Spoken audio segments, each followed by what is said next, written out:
país que tem tudo isso aqui, com boas parcerias, com bons acordos, com bons países, nós temos como vencer essa crise. Aqui apenas são reservas indígenas no Brasil, né? Onde tem uma reserva indígena, tem uma riqueza embaixo dela. Temos que mudar isso daí. Mas nós não temos hoje em dia mais autonomia para mudar isso daí. Entregou-se tanto a nossa nação que chegamos a esse ponto. Mas dá para mudar o nosso país. Isso aqui é só reserva indígena. Está faltando quilombolas, é outra brincadeira. Eu fui num quilombola em Eldorado Paulista. Olha, o afrodescendente mais leve lá pesava 7 arrobas. Não fazem nada. Eu acho que nem para procriadores serve mais. Mais de R$1 bilhão por ano gastado com eles. Recebem cesta básica e mais material e implementos agrícolas. E você vai em Eldorado Paulista, você compra arame de farpado, você compra enxada, pá, picareta, por metade do preço, vendido em outra cidade vizinha. Por quê? Eles revendem tudo baratinho lá. Não querem nada com nada. Esse quilombola era a montanha do Rio Ribeira de Guampa. Depois foi a jusante. Pior ainda, afrodescendente ameaçando matar afrodescendente, porque algumas famílias requereram e foi concedido. E outras famílias de afrodescendentes que têm terra lá estão fora do processo. Olha que ponto nós chegamos. Um governo federal estimulando a luta de classe.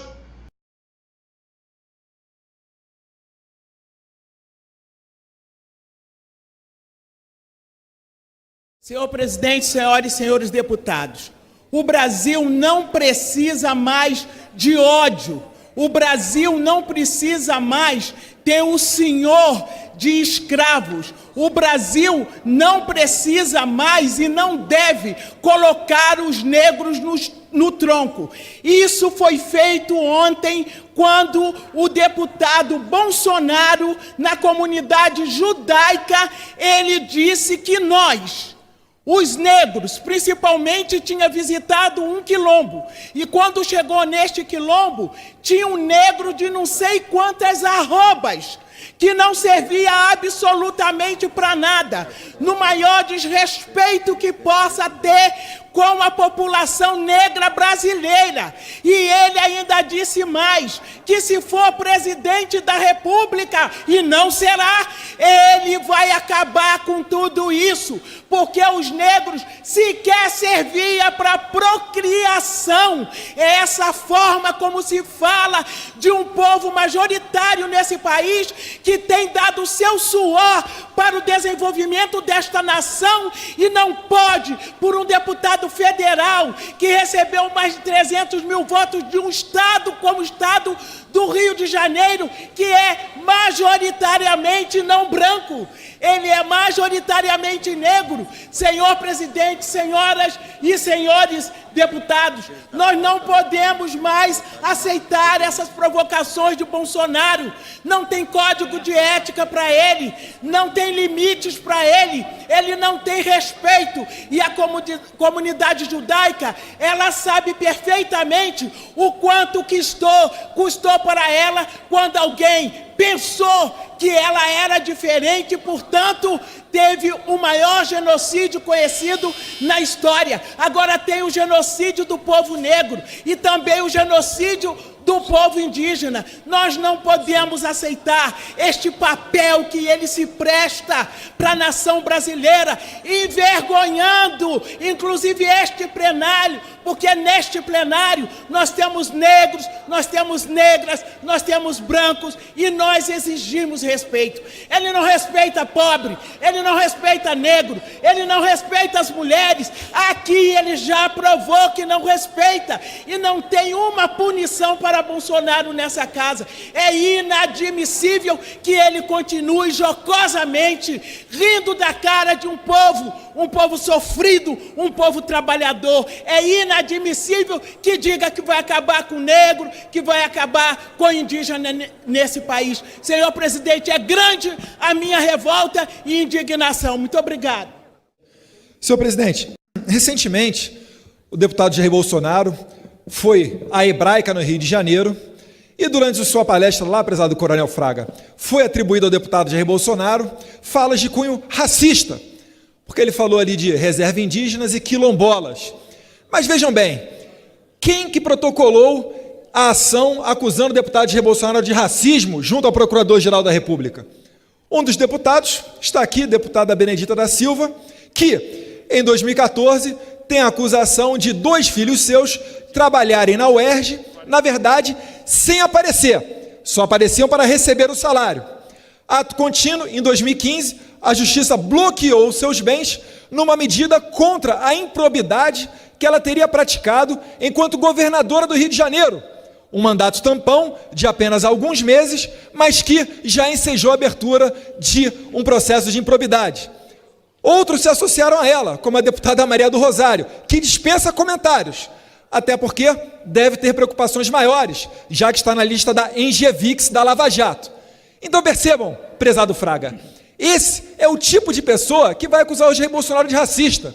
Então não tem qualquer mérito nisso, é apenas uma questão partidária, picuinha dos opositores. Aprofundando aqui com relação ao tema, reserva de indígenas e quilombolas, senhor presidente, é um grande negócio.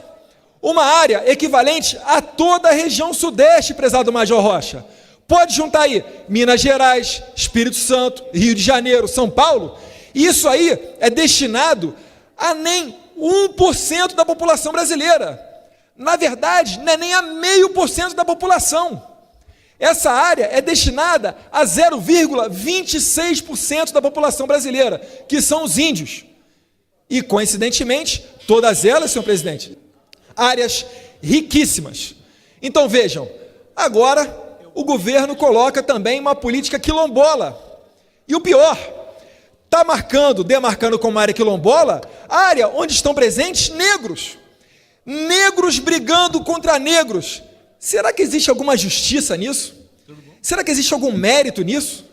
É óbvio que não.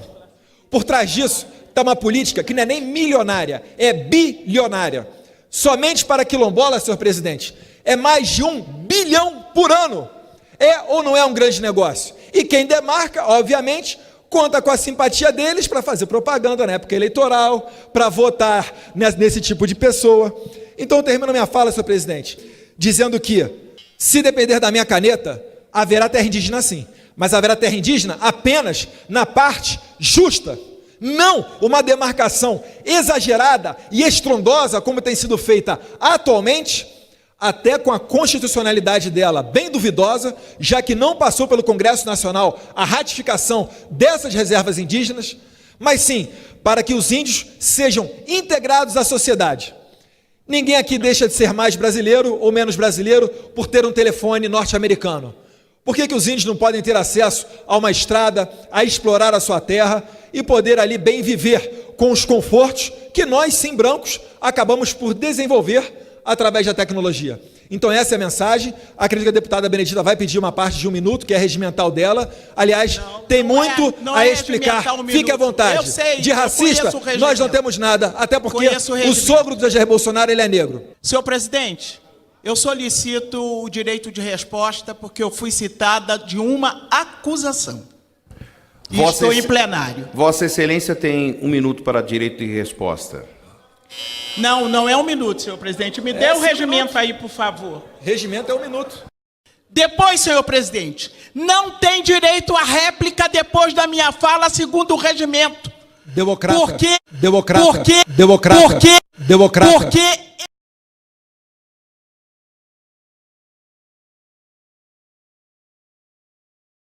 Está começando, fazendo alguns questionamentos aqui como estudante de rede pública. Primeiro, qual ideia de educação vocês acham que nós recebemos dentro da escola? E agradecer a tinta que você está gastando para cada vez publicizar a UBS nos seus cartazes. Valeu. Sou presidente da UBS, uma entidade estudantil que tem 70 anos de história, que combateu, que participou de inúmeros episódios históricos do nosso país e que recentemente participou do maior ápice do movimento estudantil, que foram as mais de 1.140 ocupações por todo o Brasil. E essas ocupações foram feitas sem nenhuma doutrinação dos professores, porque, diferente do que vocês acham, eu gostaria de pedir, assim, só um detalhe. A nossa opinião da UBS é igual à opinião do ministro da Educação atual, Mendonça Filho, contrário à lei da mordaça, ao projeto da escola sem partido.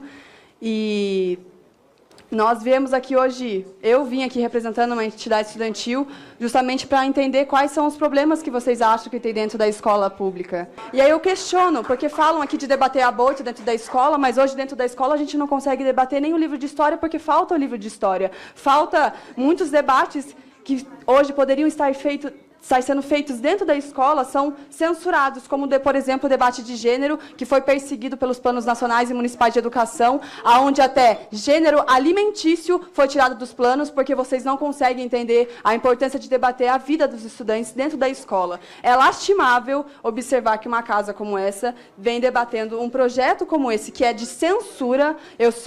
Hoje eu moro em São Paulo, onde o governo do Alckmin rouba a merenda, onde... Moça, licença, por favor, eu estou falando, eu gostaria de que você respeitasse a minha fala. Deixa eu pedir a gentileza do plenário para, em respeito ao expositor, ouvir silenciosamente. E pedir também ao expositor que não censure o plenário, porque essa é a função do presidente. Eu farei isso sempre que for necessário. Voltando. Então, eu gostaria mesmo assim, eu vim aqui como estudante, mas principalmente como uma ex-ocupante de escola, que não teve que ser amarrada por um professor para ocupar a sua escola, porque, diferente do que vocês acham, a juventude consegue e pode e está se organizando para cada vez mais debater sobre qual é a qualidade de educação pública que nós queremos. Se vocês acham que nós precisamos de doutrinadores para que a gente possamos estudar, para que a gente possa pensar um pouco, para que a gente possa, enfim, ter uma opinião mais crítica sobre a vida, infelizmente, eu convido vocês a irem em uma escola pública e trocarem uma ideia com um estudante de uma escola pública, como nós temos aqui alguns que estão se manifestando contra esse projeto, porque nós não conseguimos compreender qual é a realidade que vocês querem mudar com um projeto como esse. E é lamentável, é lamentável. Eu pergunto a vocês se vocês conhecem os professores que educaram vocês e se vocês debatem com eles sobre a vergonha que é esse projeto. Vocês estão aqui dentro todas as semanas com os mesmos discursinhos, com as mesmas plaquinhas, tentando fazer com que, se realmente a escola, o maior problema da escola pública fosse a doutrinação. Isso é uma vergonha, isso é lamentável, é a disputa da narrativa que vocês querem criar. Infelizmente, a escola pública hoje, ela precisa de ser pensada de uma maneira muito mais elaborada.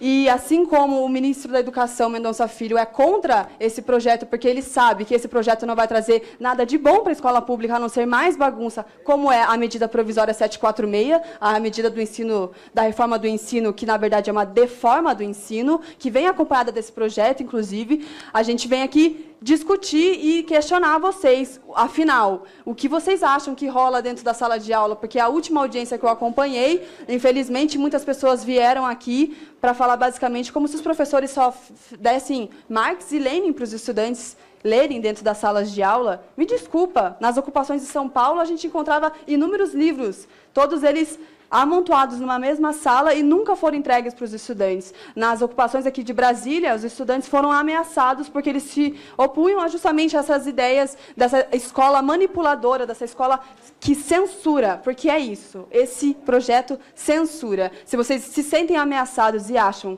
que a pluralidade de ideias e a discussão dentro da sala de aula pode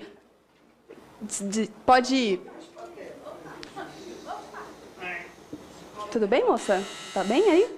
Se vocês acham que a pluralidade de ideias e a discussão dentro da sala de aula pode doutrinar um estudante, é preocupante o que vocês acham que é a educação pública. Se existe um medo, o medo é da discussão, porque quando ocorreu o impeachment da presidenta Dilma dentro aqui do Congresso,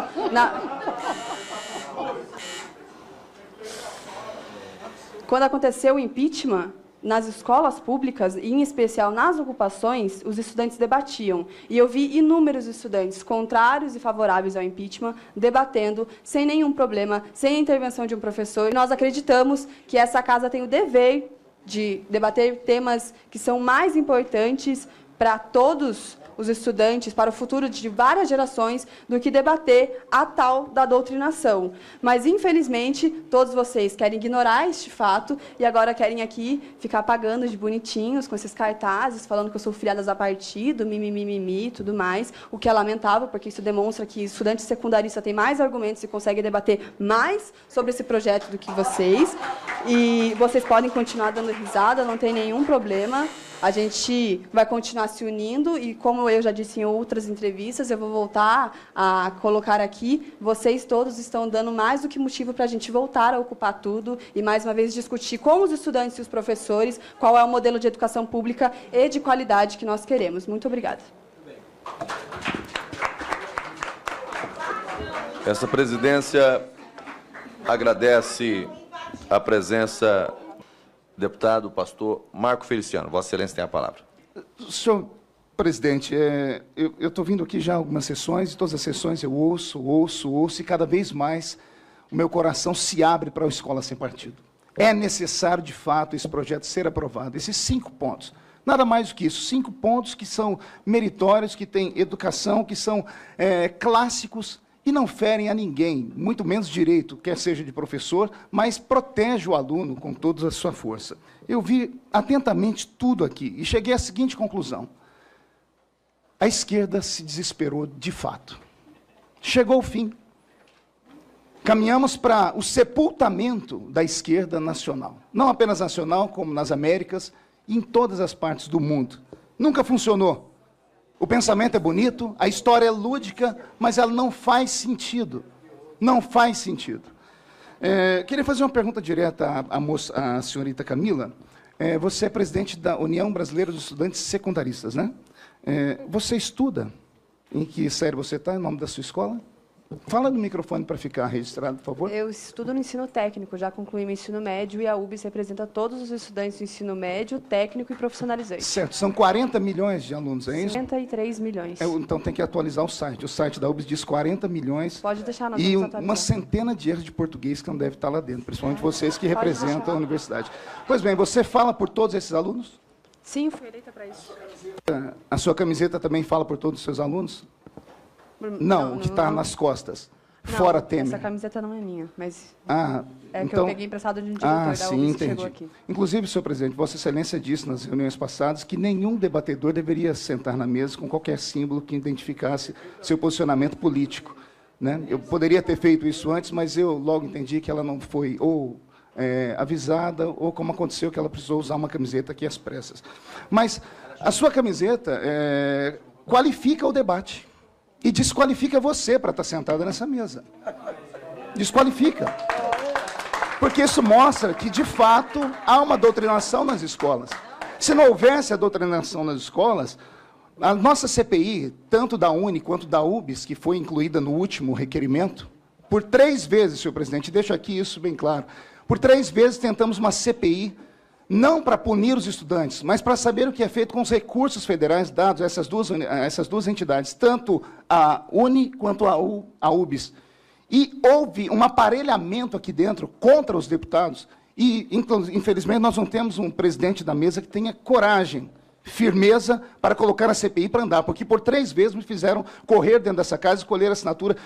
Colhi mais de 600 assinaturas, mas a UBS e a UNE entram aqui dentro, aparelham os deputados, pegam PCdoB, PSOL e pessoas do PT e fazem um inferno na mente dos deputados que nós não conseguimos colocar para frente uma CPI. Não conseguimos colocar a CPI da UNE para funcionar. Por que será? O deputado disse que o pessoal que hoje se manifesta aqui não estavam lá pelo impeachment da presidente Dilma Rousseff. Mas eu tenho uma foto minha aqui, da nossa nobre Camila, no discurso do presidente Lula, quando ele não pôde ser aceito como ministro aqui. Está ela ao lado do Gleisi Hoffmann, junto com outras pessoas. Ou seja, isso mostra da doutrinação que há, sim, nas escolas. Obrigado.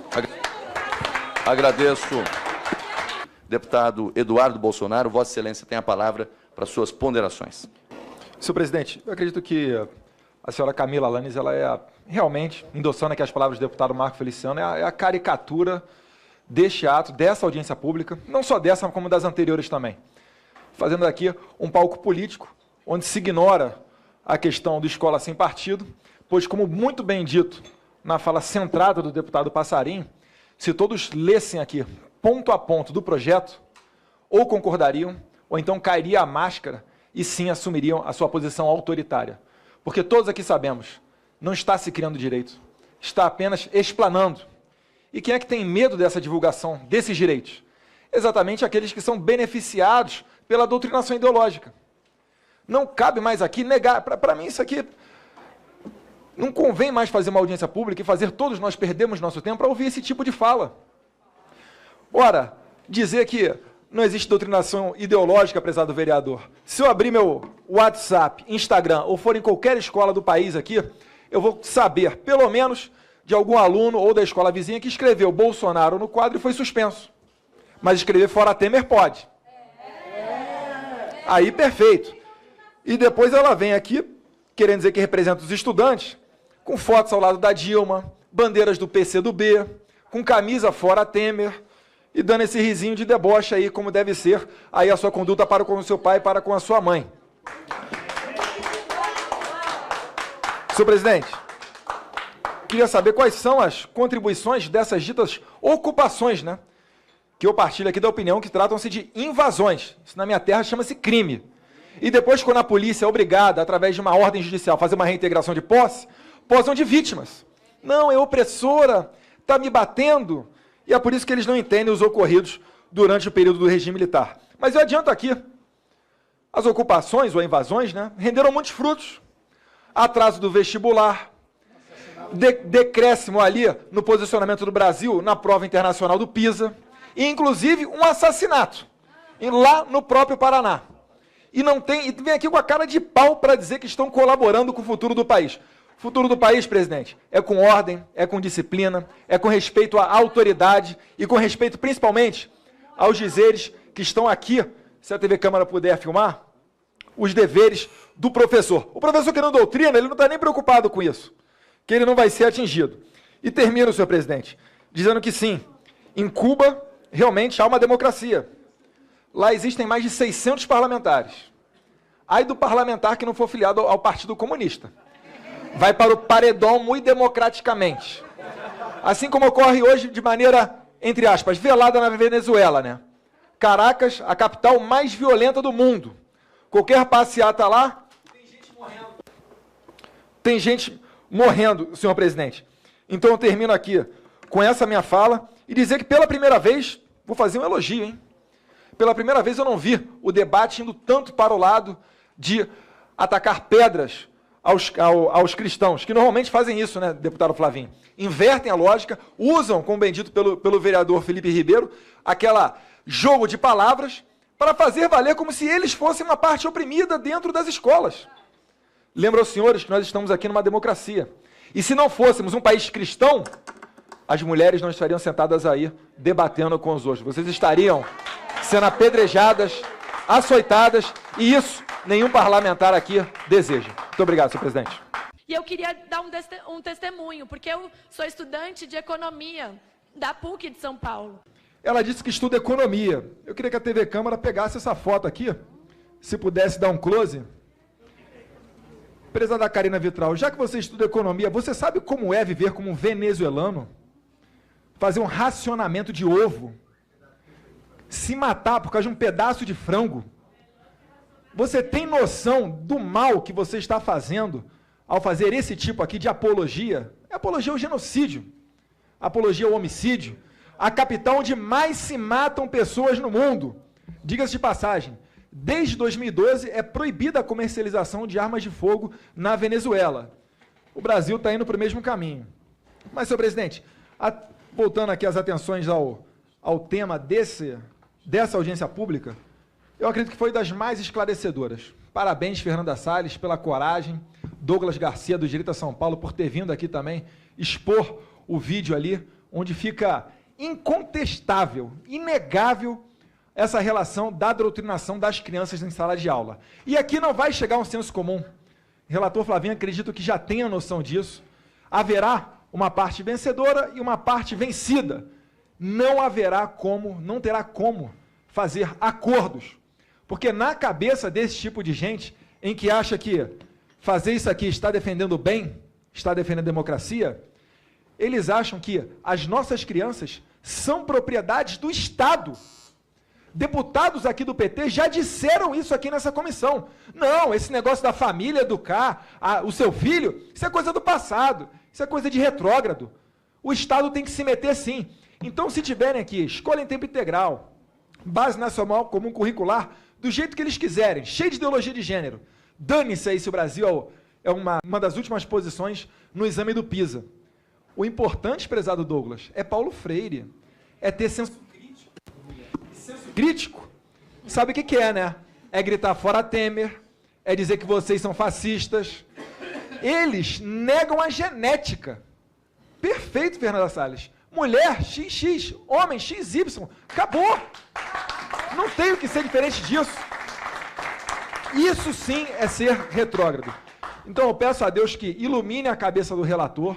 Parabéns, senhor presidente, pela condução dos trabalhos. E se Deus quiser, onde nós nos fizermos presentes nas audiências públicas em outros estados, a gente vai ter a oportunidade de desmascarar mais uma vez esse tipo de psicopatia.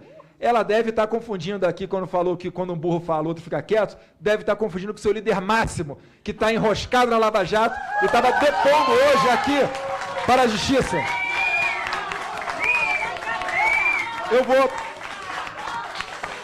Eu vou dormir tranquilo hoje. E o seu prezado líder Lula, como é que vai dormir? Quando um burro fala, o outro baixa a orelha. Karina, você representa a UNE, União Nacional dos Estudantes. Quantos estudantes você representa hoje? Fale no microfone para ficar registrado, por favor. 7 milhões. 7 milhões de estudantes. Universitários. Universitários. Você estuda? Sim, eu falei aqui. É que eu não estava presente, eu cheguei mais tarde. Não posso repetir. Economia na PUC de São Paulo. Perfeito. Você leu o programa Escola Sem Partido? Li. Então você é exatamente aquilo que nós estamos aqui procurando. Alunos que leem 5 linhas e não conseguem decodificar nada.